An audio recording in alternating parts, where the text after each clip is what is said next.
گناہ جس نے ان کو ایمان سے خارج کر دیا ہے تو ان کے لیے دوزخ یقینی ہے۔ مومن اگرچہ گناہگار ہو مگر اس کو لیے مغفرت بھی یقینی ہے، کیونکہ ایمان والا ہے، اپنے گناہوں کی سزا پا کر بالآخر بخشا جائے گا۔ ایمان والا نہیں ہے تو بھلے کتنے اچھے کام کیے ہوں اس کے لیے دوزخ اونچی یقینی، اس نے دوزخ میں جانا ہے، کتنے ہی اچھے کام کیوں نہ کیوں۔ ایمان والا نہیں ہے تو اس نے کہاں جانا ہے؟ دوزخ میں۔ اور ایمان والا ہے اگرچہ گناہگار ہے اس کے لیے مغفرت کی امید کا بیان یہاں رکھا ہوا بیان ہوا ہے۔ اس لیے ہم سب کو کیا کرنا چاہیے یہ مجھے اور آپ کو اب سوچ لینا ہے، واضح ہو گیا ہے۔ من دون اللہ کے حوالے سے آپ سنتے رہتے ہیں کہ من دون اللہ بت ہے۔ اب آج یہ ظلم ہو رہا ہے کہ کچھ لوگوں کا یہ کاروبار بن گیا ہے، وتیرہ، مشن، کہ وہ بتوں والی آیتیں ایمان والوں پر چسپاں کرتے ہیں۔ آیت اتری ہے بت کے بارے میں، سننے والے کو پتہ نہیں، اس کو تو کہا جاتا ہے قرآن ہے، تو وہ قرآن سن کے آگے سے چپ ہو جاتا ہے، یہ تو نہیں پتہ نا کس کے بارے میں آیت ہے۔ تو آیت اتری ہے بت کے بارے میں کہ بت کچھ نہیں کر سکتے، بتوں کی کوئی طاقت نہیں، وہ یہی آیتیں لگا دیتا ہے نبیوں ولیوں پر کہ نبی کچھ نہیں کر سکتے، نبیوں کی کوئی طاقت نہیں۔ تو ایسے لوگوں کے بارے میں بخاری شریف میں حضرت عمر فاروق رضی اللہ تعالیٰ عنہ کے فرزند حضرت عبداللہ کا بیان موجود ہے کہ مخلوق میں سب سے برے لوگ وہ ہیں جو بتوں اور کافروں کے بارے میں اتری ہوئی آیتیں مسلمانوں پر لگاتے ہیں، اور یہ آج کل ان کا کاروبار ہے۔ تو ہمیں اس بات کو یاد رکھنا ہے، تو جب بھی کوئی بات کرے تو پتہ تو ہو نا، اسی لیے کہتے ہیں کہ ان کی محفلوں میں بیٹھو گے یا ان کی کتابیں پڑھو گے یا ان کے پاس جاؤ گے تو پھر تمہارا ایمان نکال لیں گے، تو ان سے تعلق رکھنا نہیں چاہیے، کیونکہ یہ ایمان کے دشمن ہیں۔ جو برا یار ہوتا ہے اس سے بچنے کو کہا جاتا ہے یا نہیں؟ اونچی مولانا روم فرماتے یار بد بدتر بود از مار بد۔ یار فارسی میں دوست کو کہتے ہیں اور مار فارسی میں سانپ کو کہتے ہیں۔ یار بد برا یاد، بدتر بود زیادہ برا ہے، مار بد یعنی برے سانپ سے برا یار زیادہ اونچی۔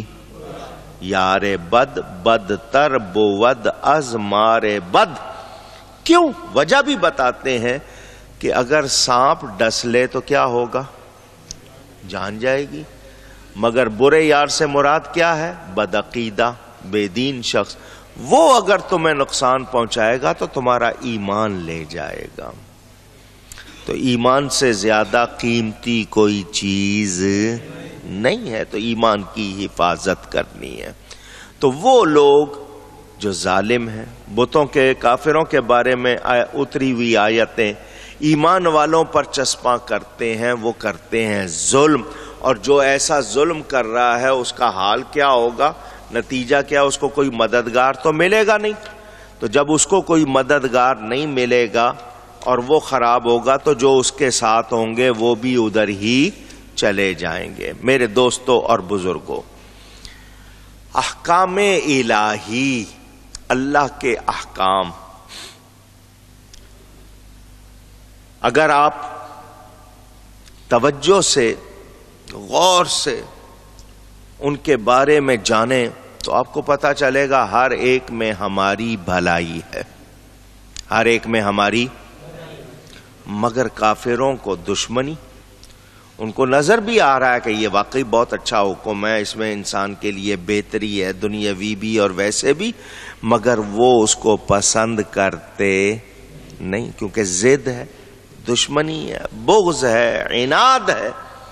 اسی طرح وہ بدعقیدہ لوگ، ان کو نبی پاک صلی اللہ علیہ وسلم کے بارے میں معلوم ہے، اس کے باوجود وہ مانتے نہیں ان کی شان قبول کرتے نہیں، کیونکہ ان کو ضد ہے، عناد ہے، دشمنی ہے. تو ان کے سامنے جب بھی بات کرو گے تو ان کے چہرے بگڑیں گے. یہ عربی میں ایک مقولہ ہے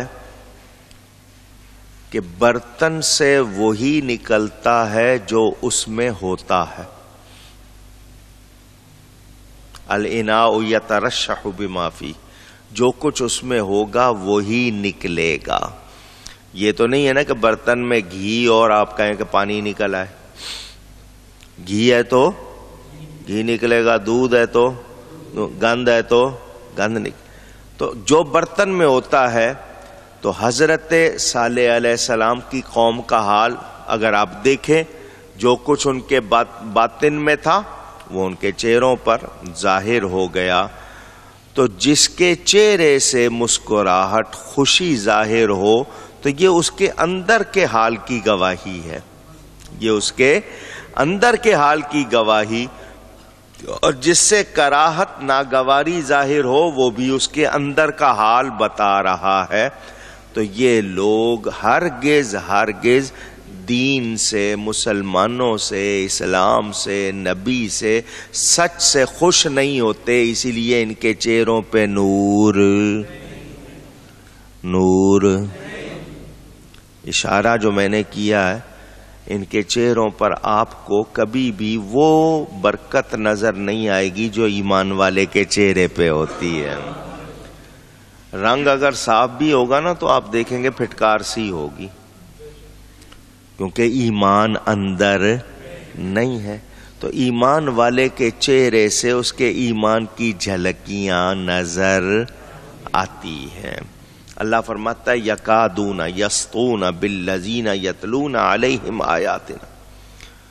اتنا ان کو غصہ آتا ہے، اتنا غصہ آتا ہے، غیظ و غضب کے پتلے بن کے. ان کا دل کیا چاہتا ہے؟ یہ جو مسلمان آیتیں پڑھ رہے ہیں، یہ جو نبی کی تعریف کر رہے ہیں، نعت پڑھ رہے ہیں، ان کو پکڑیں، ماریں، ان پر حملہ کر دیں. جو سچ بول رہے ہیں وہ ان کو پسند آتے. تو ایسوں کا انجام آگ ہے. جو سچ کو، حق کو پسند نہیں کرتے، ان کا انجام اونچی کہیے. اب مجھے جواب دینا ہے، آپ سب نے بڑے سمجھدار لوگ ہیں. آپ کھلی آنکھوں سے، اپنے ارادے سے، ہوش کے ساتھ آگ میں جانا پسند کریں گے؟ سوچ کے جواب دیجئے. اونچی نہیں. سمجھدار آدمی یہی کہے گا جلا دے گی آپ، اس کی تپش سے میرا حال برا ہو جائے گا، نقصان ہوگا. کیونکہ حدیث شریف میں مثال دی گئی ہے صحبت کی. بھٹی، لوہے کی بھٹی والے کے پاس بیٹھو، اگر تھوڑا سا تم اپنے آپ کو بچاؤ گے بھی تو کالک اور دھوئیں سے بچا سکتے نہیں. چلو آگ نہیں لگنے دو گے، اپنے آپ کو بچاؤ گے تو دھواں لگے گا، کالک لگے گی. اور عطر والے کی دکان پر جا کر عطر نہ بھی خریدو، خوشبو آئے گی یا نہیں آئے گی. یہ اچھی بری صحبت کی مثال. تو ان کے پاس اگر جاؤ گے، ان سے رابطے رکھو گے تو نہیں بھی اگر جلنے والے تو دھواں اور کالک لوگے. تو کیا ایسا کرنا چاہیے؟ تو یہاں سے واضح پیغام ہے کہ ہم نے بدعقیدہ کی صحبت اختیار کرنی نہیں.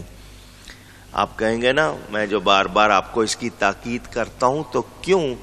کہ آپ کو پتہ نہیں کہ کب آپ کا ایمان نکال لیں، کب آپ کے ایمان کو نقصان آپ کہیں گے جی میں بڑا سمجھدار ہوں اور جی ایسی کوئی بات نہیں، ایسی کوئی گنجائش نہیں. تو شیطان بڑا شیطان ہے.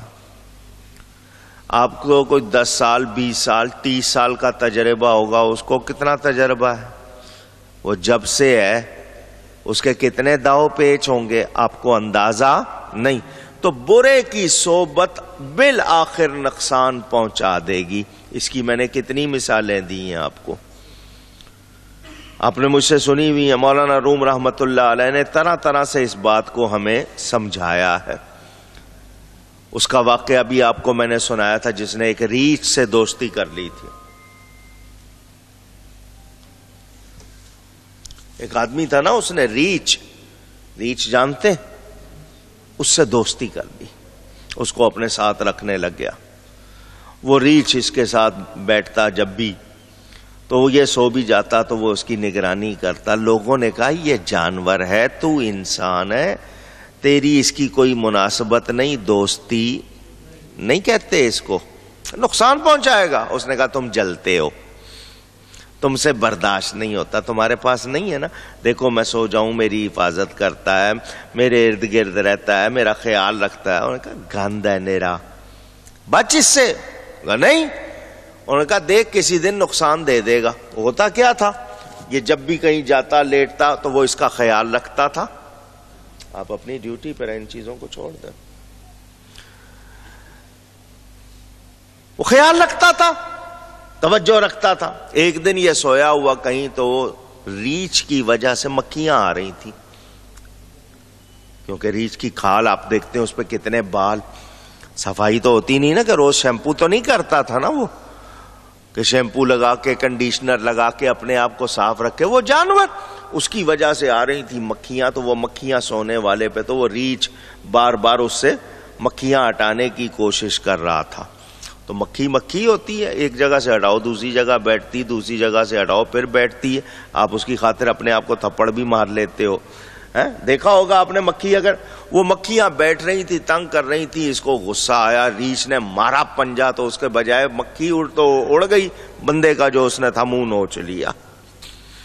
اور اسی طرح وہ دیکھا مکھی پھر آ کے بیٹھی، اس نے اٹھایا پتھر اور دے مارا۔ مقصد اس کا مکھی ہٹانا تھا، لیکن بندہ ختم کر دیا اس نے، نہیں کر دی۔ فائدہ ہوا؟ تو اس سے دوستی کرنی ہے جس سے ایمان کو فائدہ ہو، جس سے ایمان کو نقصان ہو اس سے دوستی کی جا سکتی نہیں۔ تو یہ ذہن میں رکھنا ہے کہ ان لوگوں کی صحبت، ان کی کتابیں پڑھو گے، ان کو سنو گے، ان سے ملو گے تو پھر بچ سکتے نہیں۔ تو سوچ کے بیٹھنا ہے کہاں بیٹھ رہے ہیں، کس کے ساتھ بیٹھ رہے ہیں، کیا سن رہے ہیں، کیا پڑھ رہے ہیں، اس کا اگر خیال نہیں رکھیں گے تو پھر ہمارا ایمان بچ سکتا نہیں۔ اور ان کی پوری کوشش ہوگی، ان کی یہی کوشش ہوگی کہ کسی طرح آپ کو نبی کی تعظیم سے ہٹا دیں، کسی طرح آپ کو نیکی سے ہٹا دیں۔ کیوں؟ شیطان نے اعلان کیا تھا، یا اللہ میں تیرے سیدھے راستے پر بیٹھوں گا، لَأَقْعُدَنَّ لَهُمْ صِرَاطَكَ الْمُسْتَقِيمَ۔ کہاں بیٹھوں گا؟ اونچی کہیے۔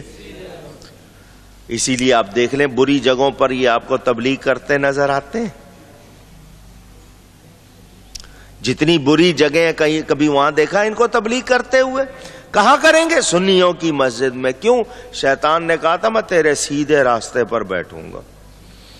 کیوں؟ جو غلط ہیں وہ تو ان پر محنت کی ضرورت نہیں، وہ تو ہیں ہی اس کے، محنت کن پہ کرنی ہے؟ جو سیدھے راستے پہ ہیں۔ تو یہ نیکوں کو ہٹانے کی کوشش کرتا ہے۔ تو اپنا ایمان بچانا ہے، ان لوگوں کی صحبت میں بیٹھنا نہیں، ان سے دوستی رکھنی نہیں۔ اللہ نے ہمیں واضح فرما دیا۔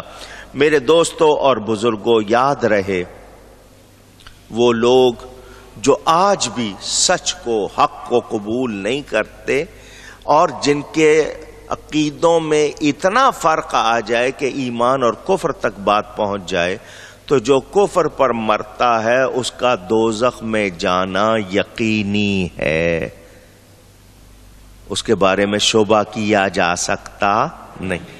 یہ نہیں ہے کہ جی پتہ نہیں کیا ہوگا، کفر پہ مرا ہے تو دوزخ میں جانا یقینی ہے۔ کچھ لوگوں نے آج کل ایک جملہ ایجاد کیا ہوا ہے، نہیں جی کسی کو کچھ نہیں کہنا چاہیے، ہم کسی کافر کو کافر کیوں کہیں، ہو سکتا ہے کسی وقت مسلمان ہو جائے۔ یہ لوگوں نے ایک جملہ نکالا ہے کہ کافر کو بھی کافر نہ کہو، کیا پتا کسی وقت مسلمان ہو جائے۔ اگر یہی بات ہے تو مومن کو بھی مومن نہ کہو، کیا پتا کسی وقت کافر ہو جائے۔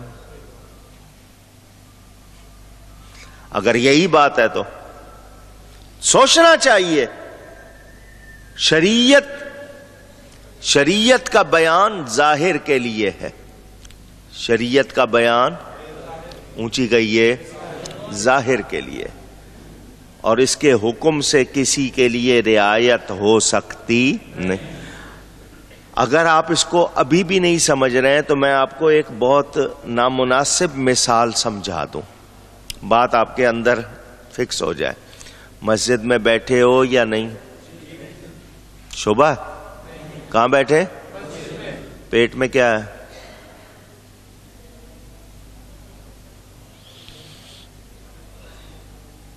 آ گئی سمجھ میں؟ نام نہیں لیتا، جو کچھ اندر ہے اگر وہ باہر لگ جائے تو مسجد میں بیٹھ سکتے ہو؟ اب سمجھ آئی ہے بات؟ اگر وہ باہر لگا ہو تو آپ مسجد میں بیٹھ سکتے، اندر ہے نا چھپا ہوا۔ تو شریعت کا حکم کس کے لیے ہوتا ہے؟ ظاہر کے لیے۔ بات سمجھ میں آئی؟ کعبے کے غلاف سے، دیوار سے پانی لگ کر پاؤں میں آ جائے کوئی برائی نہیں۔ بارش کا پانی یا اوپر سے پانی گرایا ہوا ہے، وہ کعبے سے لگ کر آیا، پاؤں میں آ گیا، کوئی بات۔ پاؤں والا پانی کعبے پہ لگایا جا سکتا، کیونکہ حکم کائے کے لیے ہے؟ اونچی۔ اگر کوئی دل کے اندر ہی اندر بیوی کو طلاق دے رہا ہے، کیا طلاق ہو جائے گی؟ زبان سے نکلے گا تو، کیونکہ حکم کس کے لیے ہے؟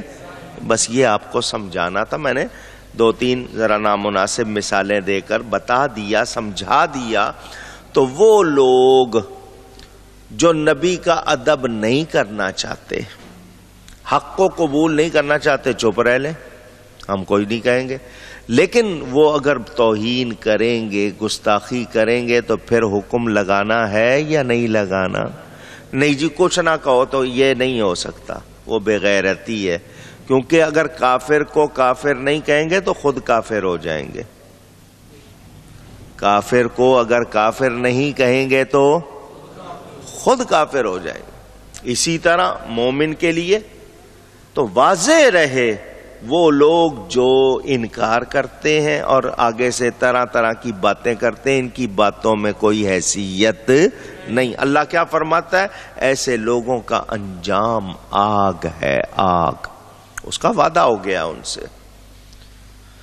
تو مومن ایمان کی بات سے خوش ہوگا، اور وہ یقیناً ایمان کی بات سے خوش ہو کر اپنے چہرے سے بھی جوارح، جن چیزوں سے اظہار کرتا ہے، خوشی ظاہر کرے گا۔ اب مثلا میلاد شریف کا مہینہ ہے، ایمان والوں کو خوشی ہے یا نہیں؟ کسی نے جھنڈا لگایا، کسی نے چراغاں کیا، کسی نے مٹھائی بانٹی، کسی نے محفل سجائی، یہ خوشی کا اظہار ہے یا نہیں؟ اونچی۔ بعضوں کے منہ بنے، بعضوں کے منہ بنے ہیں، تو کیوں منہ بنے ہیں ان کے؟ ان کو خوشی نہیں ہے۔ ایمان والا خوشی کا اظہار کر رہا ہے، وہ فتوے چھاپ رہے ہیں، پوسٹر چھاپ رہے ہیں، نہیں جی کوئی ثبوت نہیں ہے، یوں نہیں ہے، وہاں نہیں ہے، تو یہ ان کے عمل سارے کیا بتا رہے ہیں؟ ان کو کوئی خوشی نہیں۔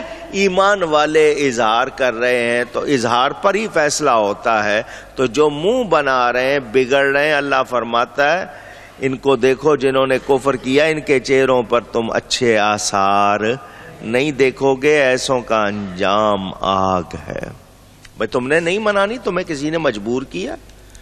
تم نبی کا نام نہیں چومنا چاہتے، تعظیم نہیں کرنا چاہتے، میلاد سے تمہیں خوشی نہیں ہے، تو چپ کر کے بیٹھو۔ لیکن فتوے لگانا، وال چاکنگ کرنا، دوسروں کو منع کرنا اور غلط باتیں کرنا، تو پھر ایسے لوگوں کا انجام اچھا نہیں ہے۔ یہ جو دل ہے نا، دل، مومن کا ایمان اس کے دل میں، کافر کا کفر بھی اس کے اونچی۔ آپ کہیں گے ہم نے دل پڑھا، دل کا حال تو اللہ جانتا ہے، ہم کسی کا دل تو چہرے سے کیا نظر آ رہا ہے؟ یہ چہرہ دل کا آئینہ ہے۔ کافر کے کفر اور منافق کے نفاق کی حالت دیکھنی اس کے چہرے سے ہی پتہ چلتا ہے نا۔ باقی وہ جو احکام اپنی جگہ، اور مومن کی شان تو اللہ خود فرما رہا ہے اولئک کتب فی قلوبہم الایمان، ان کے دلوں میں ہم نے ایمان نقش کر دیا ہے۔ اور دوسری گواہی کیا؟ اولئک الذین امتحن اللہ قلوبہم للتقوی، اللہ فرماتا ہے ان کے دل ہم نے چن لیے ہیں تقوی کے لیے۔ تو جو نبی کا ادب کرتے ہیں اللہ فرماتا ہے ان کے دل ہم نے چن لیے ہیں۔ میں نے آپ کو یہ جملہ سنایا تھا، میرے پیر و مرشد حضرت گنج کرم پیر صاحب کرما والے رحمت اللہ علیہ بڑی پیاری بات فرماتے تھے اللہ جس پر مہربان ہوتا ہے نا، اللہ جس سے راضی ہوتا ہے اس کے دل میں اپنے حبیب کی محبت ڈال دیتا ہے، اور جس سے اللہ ناراض ہو جائے اس کے دل سے نکال لینا۔ تو ہم لوگ تو شکر ادا کریں کہ ہمیں یہ سعادت، یہ توفیق ملی ہے، یہ ان کا حصہ اونچی نہیں۔ وہ لوگ جو عقلی بحثیں کر کے اپنے احتمالات جو ان کے ذہن میں شک شبے آتے نا وہ بیان کر کے لوگوں کو تعظیم سے، سچ سے، حق سے روکتے ہیں، ان لوگوں کی صحبت اچھی اونچی۔ قیامت میں یہ کیا جواب دیں گے؟ آج تو آئیں بائیں شائیں کر لیتے ہیں، اس دن کیا کریں گے؟ آپ کے سامنے کہیں گے جی ہم بھی نبی کا ادب کرتے ہیں، نبی سے محبت کرتے ہیں، تو جب تم محبت کا دعویٰ کر رہے ہو، ادب کا دعویٰ کر رہے ہو تو پھر اس کا اظہار بھی کرو نا، پتہ چلنا چاہیے۔ کیا پتہ چل رہا ہے تمہاری کتابوں سے؟ جی نبی کچھ نہیں کر سکتے، نبی کچھ نہیں جانتے، ان کی کوئی طاقت نہیں، تو یہ اظہار ہے، یہ محبت ہے؟ تمہارے پاس ایمان نہیں ہے۔ میرے دوستوں اور بزرگوں، عاقل، عقل والا، اس پر کیا لازم ہے کہ ایسی باتوں سے، ایسی چیزوں سے، ایسے لوگوں سے دور رہے جو شرک کا، کفر کا، گستاخی کا، ایمان کے ضائع ہونے کا موجب سبب بنے، ان امور کے قریب ہونے کی کوشش کرے جو اللہ اور اس کے رسول سے قریب کریں۔ آپ نے یہ بات یاد رکھنی ہے، خود کو بھی بچانا ہے آگ سے اور اپنے گھر والوں کو بھی اونچی۔ یہ میرا کہنا نہیں، رب کا فرمان۔